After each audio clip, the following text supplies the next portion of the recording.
This is my dad's dream car, and when he retired last year, he decided to purchase this Aston Martin DB11 as a retirement treat. However, after just 2 months of ownership, a tiny little crash into the car turned into 6 months of waiting for the car to be repaired, an engine misfire, and ended up £3,000 out of pocket.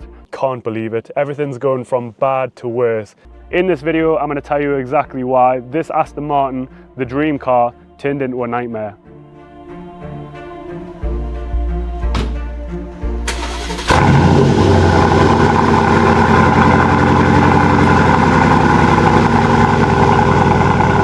So then this whole story basically starts at the start of 2024. It was around the time when my dad was going to retire from his business, and he's always said that his dream car is the Aston Martin.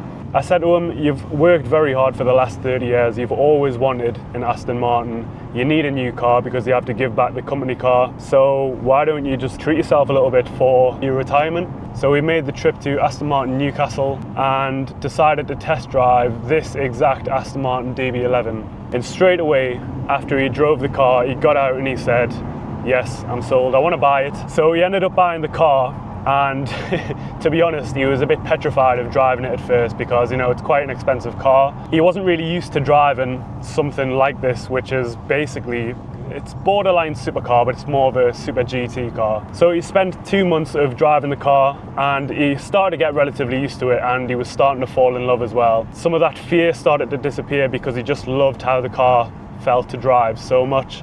But it gets to the summertime, and around July, it was time for us to go on holiday. We hadn't been to Malaysia for a long time, which is where my mum is from. We went on a 2-week trip to Malaysia. They actually went for 3 or 4 weeks, I think it was. We made the decision to keep the car at my auntie's and uncle's house because they have quite a secure driveway. They actually had a gate on the driveway as well. We even bought a car cover to make sure that it was well looked after and protected from the elements while we were away. So we come back from holiday, and I think it's mid-August time. My parents go to my aunties and uncles to pick up the car. When they get to my aunties and uncles' house, they see that the car's perfectly fine, still there, the car cover's on it. However, when they go to inspect it a little bit closer, they see that the car cover has some tape on it, and they can see that it's split open as well. My dad doesn't think too much of it. He just thinks that, you know, the UK had some bad weather while we were away, and he assumed that the weather had maybe torn the car cover a little bit, but he did kind of think it must be a pretty terrible car cover to tear under a little bit of bad weather. So they start making their way to my uncle's house, and my uncle actually comes out of the front door just as they're approaching the house, and he has a bit of a look on his face, and my dad kind of knows exactly what he's going to say. He's going to say, oh, I crashed into your car, just to kind of take the mick a little bit. So he approaches them and he actually says, oh yeah, I actually crashed into the Aston Martin. And my dad has a smirk on his face and he's like, yeah, I'm sure you have, thinking that he's taken the mick. However, as he kind of looks at my uncle a little bit closer, my uncle has quite a bit of a serious and slightly embarrassed face on as well. He realizes that he actually really did crash into the Aston Martin, and he's feeling extremely guilty at this point. So he's reversed into the car, a tiny little bump, and it's left this tiny little dent in the front bumper and a tiny little bit of a dent in the front bonnet. And you can see that it's really, honestly, very minor damage. You can just kind of see on very close inspection that the front bumper has bent a little bit. From a distance, you can't really see that the car's been damaged at all. Of course, being damaged, naturally we're going to want to get it fixed, so we end up bringing the insurance and getting everything organised. And at this point, we're just expecting that the car's only going to be away for a couple of weeks. You know, a little bit of damage like that can't be too much. So we send the car away, and the Aston Martin goes up into Scotland in Edinburgh. 2 weeks go by, and we're checking in on the insurance to see if any work had actually been done and if it was close to completion. So the body shop comes back to us and they say that yes, they've sorted the front bumper, however, they can't get the dent out of the bonnet, so they have to fully replace the full clamshell bonnet.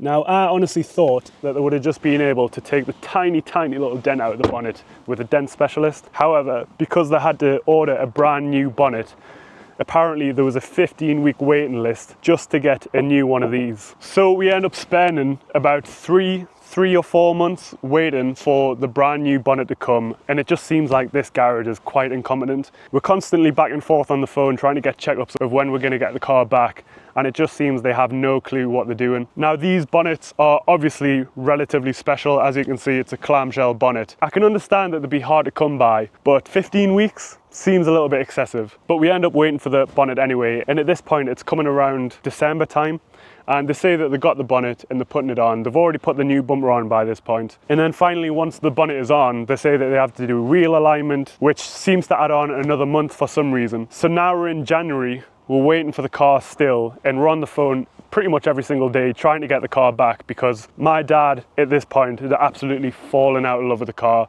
The amount of stress that it's caused them, trying to go back and forth with insurance, back and forth with the body shop, getting an idea of when this car is coming back, having to drive another car which isn't the car that he bought. So the car comes back at this point. However, when they sent the car back, they said that the car actually had a coolant leak. Now, this isn't something that they said that they could take care of because they were just a body shop. So we automatically, as soon as the car came back, we wanted to send it to Aston Martin Newcastle. The car is still under warranty, and we were pretty sure that the coolant leak should be fixed by Aston Martin Newcastle free of charge. So the car comes back on a flatbed, and I'm the one who takes receipt of the car because my parents are away at the time. Start the engine, bring it off, and I get in the car and I notice on top of the coolant leak, there's been an engine misfire in one of the cylinders. It's thrown up an engine warning light on the dashboard, and I'm just thinking, my dad is not going to be happy with this. Another problem that he has to sort out. It's already been crashed into, it had to get the bumper replaced, had to get the bonnet replaced, and it had to get the wheel aligned. Then on top of that, when it was at the body shop, they noticed that there's a coolant leak, and now the car's come back, we can see that there's an engine misfire as well. I'm just praying that everything that is wrong with the car is going to be under warranty and fixed by Aston Martin Newcastle. I get another flatbed to come and pick the car up and take the car to Aston Martin Newcastle. And this is where the story gets even more interesting. Now, I know my dad fell out of love with this car, and I can understand why. However, can we just take a moment to appreciate the craftsmanship of this clamshell bonnet? It just looks so, so cool. You can see the mechanism in there. When you want to close it, you can see through the eyes there. Surely that's not a soft close bonnet. What? Is that a thing? Do Aston Martins have soft close bonnets? I swear I just heard something lock and kind of squeeze shut there. At this point, I've told my dad that there's an engine misfire now on top of the coolant leak, and he just can't believe it. Everything's going from bad to worse, and everything just seems to be getting worse and worse as time is going on. So we're waiting to get the diagnosis from Aston Martin Newcastle, and they say, yep, the coolant leak can be sorted pretty quickly. I'm pretty sure it was same day or the next day. So we come to find out from Aston Martin Newcastle that the thing that was causing the misfire in the engine was rust in one of the cylinders. In fact, not even one of the cylinders, a few of the cylinders. And they said the only way that this could happen if water has managed to get into the engine. Now, this is something that they had never seen before, and especially not on an Aston Martin DB11 V8 rather than the V12. The V8, as you can see, has bonnet vents just here. On the Aston Martin DB11 V12, you'll see that they also have bonnet vents here right over the engine. So I could understand that the V12 version would get water ingress through the bonnet vents. However, it doesn't make sense for the V8 version to get water ingress into the engine because the water just goes through here, and this is very far away from where the engine is. The only thing we can think of is obviously the bonnet has been off to be replaced.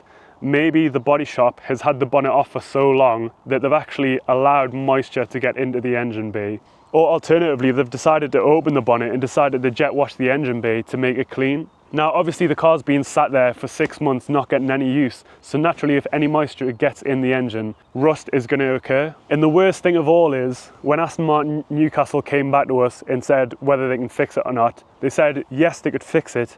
However, the rusted cylinders weren't covered under warranty, so my dad had to fork out £3,000 of his own money to get those cylinders fixed. The coolant leak was fixed under warranty, so both that and the engine misfire was complete relatively quickly by Aston Martin Newcastle. And I've got to say, it seems like Aston Martin Newcastle did a great job of their customer service. It would have been nice that the cylinders were covered under warranty as well. But I've got to say, I think Aston Martin Newcastle were actually very, very quick with the work that they did. They literally had the car for a couple of days, sent it back, and everything was in perfect working order. But at this point, my dad had just had enough. He was very, very ready to sell the car as soon as it came back. I think I have convinced them to at least keep the car for summer, because there's no point in buying your dream car. I know you've had a nightmare with it, but you may as well keep it for at least one more summer to get some enjoyment out of it. Although he does say that he's terrified to drive it now because he knows how much it can cost to fix, how long insurance can take to get the car back to him, and he just doesn't want that headache again. So anyway, that is a story of how this dream car actually turned into a nightmare. So if you're looking to buy an Aston Martin DB11, now you know the potential pitfalls that you could run into with one of these cars. But I hope you enjoyed the video. Let me know if you guys have had any experiences like that with your own cars. Please do remember to like, comment and subscribe, and I look forward to seeing you next time.